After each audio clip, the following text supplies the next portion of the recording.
ମୃତ୍ୟୁ ପର୍ଯ୍ୟନ୍ତ ଜେଲ, ମୃତ୍ୟୁ ପର୍ଯ୍ୟନ୍ତ ଜେଲ।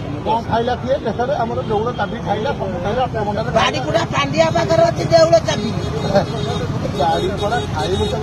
ବାଡ଼ିପୁରା ଘେରିଅ କରିକି ଆଗେ ହେଲା ଝିଅ ଜଣେ ହେଇକି ଥିଲା ବା ନବୀନ ପଟ୍ଟନାୟକ ଲୋକଟା ଭଲ, ନବୀନ ପଟ୍ଟନାୟକ ଭଲ, ତା ବାପ ଭଲ।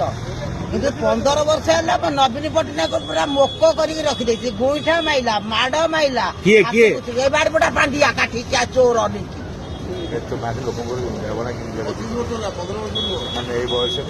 ନାଇଁ ସିଏ 15 ବର୍ଷ ହେଲା ଆସିଲା। ପାଣ୍ଡିଆ ହେଲା 15 ବର୍ଷ ହେଲା। ଓଡିଶା ତାକୁ ଖାଇଦେଲା ପୁରା। ଆକୁ ଓଡିଶା ଖାଇଲା ଆମ ପରିସରକୁ ଖୋଳ କରିଦେଲା ପୁରା। ଏ କୋଇଲା ଖଣି ଟଙ୍କା ସବୁ କଣ କଲା ବାଡ଼ିପୁରା ନେଇକି। ତାମିଲନାଡୁରେ ବୁଲିଲା। ହଁ ଓଡିଶା ଲୋକମାନେ ତାମିଲନାଡୁରେ ପଡିଲା। ତାମିଲନାଡୁର ଲୋକକୁ ଆଣିକି ଆମ ଓଡିଶାର ଲୋକ ନଥିଲେ ନା ଅଣ ଓଡିଆ ଆଣିକି ଗୋଟେ ଗୋମାଂସ ଖିଆକୁ ଦେଉଳ ଭିତରେ ପୁରେଇ ରାଧାବଲ୍ଲଭୀ ମଠରେ ନେଇକି ତାକୁ ଅଭଡା ଖୁଆଇ ସେଇ ପାଣ୍ଡିଆ ବାଡ଼ିପୁରା କାହାକୁ ପୁରେଇଥିଲା? ସେଇ ଗୋମାଂସ ଖାଇଥିଲା ଯୋଉ ଝିଅଟା। ଓ ଏଇ ଯୋଉ କାମିଆ ଜେନା ନା ଜାନି କାମିଆ ଜାନି ନା ବାଡି ପୋଡା କାଠି ଯାଇଛୁ।